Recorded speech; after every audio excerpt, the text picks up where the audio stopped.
Robin Smith has led the BCFPA as President and Board Chair for many years with distinction. He continued to do so for the first half of the reporting period. After the AGM in June, he stepped aside to bring in some fresh blood. The board then elected Dave Edo from the Premium Brands Group as new President and Chair of the Board. Dave has been serving the association as first Vice President for many years. The 2010 calendar year has again seen steady growth for the BC Food Processors Association. We are now celebrating our 7th year and continue to represent micro, small, medium and large BC-based processing companies, coordinating common industry activities and resources under one umbrella. One such major highlight of last year was the BCFPA's receiving BC Hydro's PowerSmart Excellence Award in the Conservation Partner of the Year category. As the BCFPA matures, the board is also growing as a more experienced entity.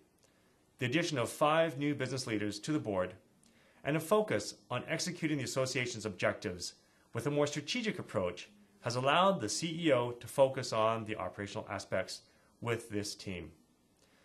This combination has resulted in an increase in membership, affinity programs, and involvement with government and affiliated associations activities.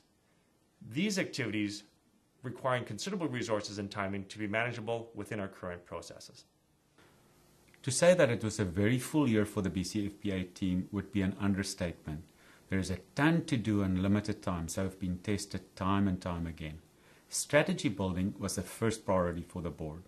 We are now in the 2nd year of our 3-year strategic plan and continue to focus on our 5 core strategies: an effective board of directors, effective communication and outreach, membership development, industry enhancement, and government relations.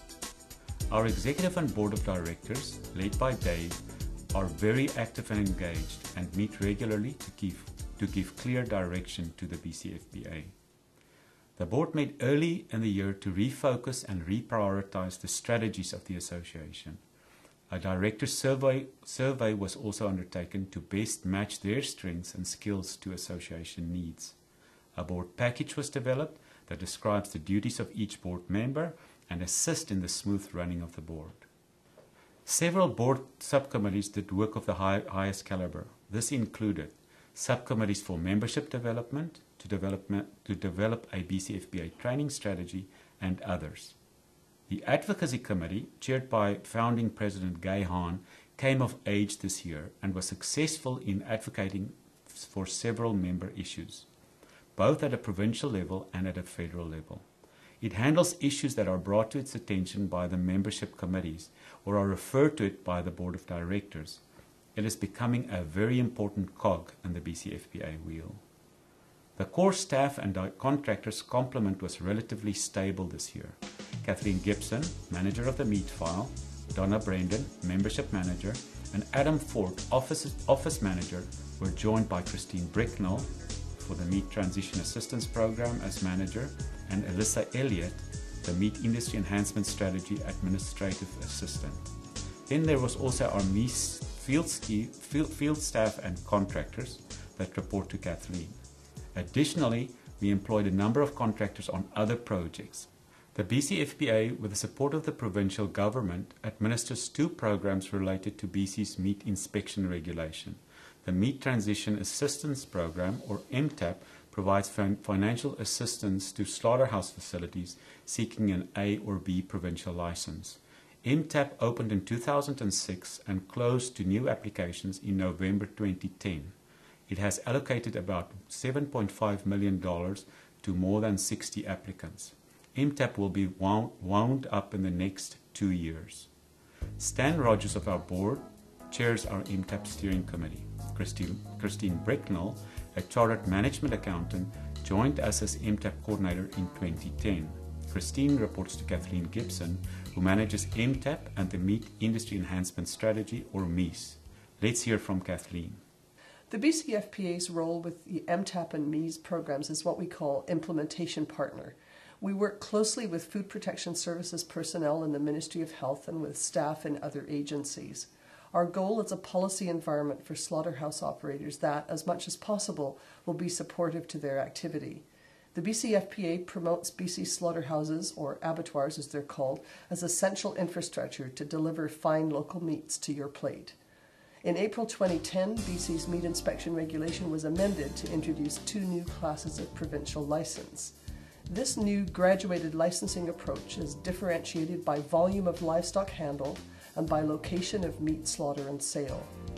D and E licenses for on-farm slaughter require food safety plans and training for operators.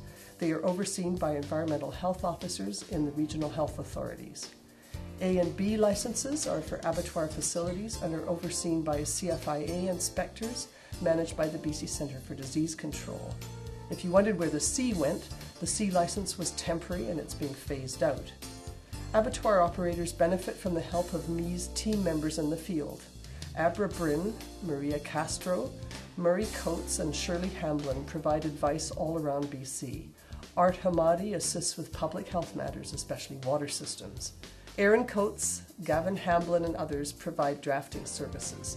Frida Kaiser joined us as project analyst in 2010, and Elisa Elliott stepped in as project assistant during Angie Froze's maternity leave. A major area of involvement for the BCFPA through ME's in 2010 was the BC Abattoir Inspection System Review. This process, led by the Ministry of Health, is reviewing inspection in A and B licensed facilities and will lead to presentation of options to government in late summer 2011. I represent the BCFPA on its steering committee. As of April 2011, BC has 44 provincially licensed A and B facilities, a gain of 33 since 2005. About 30 Class D licenses have been awarded.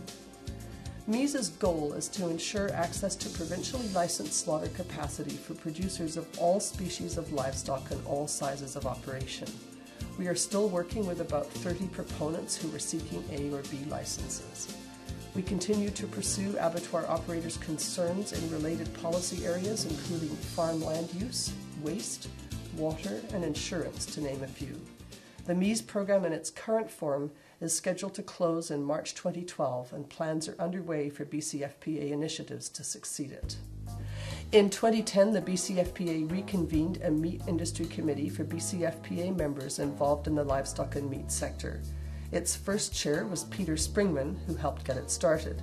It is now co-chaired by Musa Ismail and Peter Vanderpoel. The Meat Industry Committee is active in a number of areas, providing input to the abattoir inspection review, investigating issues with lamb production, and asking the Advocacy Committee to follow up on concerns with labeling and other issues. Effective communication and outreach and membership development were 2 more core strategies we focused on. We successfully delivered projects such as Process This, our newsletter, appeared mid-month every month.